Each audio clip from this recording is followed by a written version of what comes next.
Ngayon, magpapakita tayo ng dalawang earthquake survival maneuver. Una, yung usual na ginagawa natin.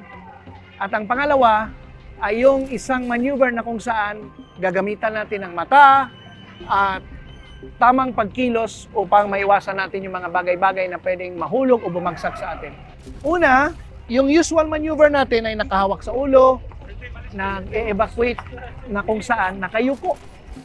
Medyo delikado yon, lalo na kapag dadaan tayo sa hagdan o sa makikipot na lugar kasi kulang na kulang yung ating situation awareness.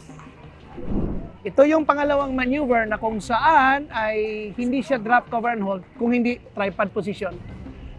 Ang tao nakaluhod, nakatingin sa itaas, kaliwa, kanan, likod, at kapag mayroong mahulog o kailangan mag-evacuate sila na hindi nakahawak sa ulo, hindi nakabend, saktong evacuation lang, lakad paalis, at nakikita nila ang paligid nila at malayo sila sa kapahamakan kasi may iwasan nila ang mga obstruction or mga nakalawit na mga debris.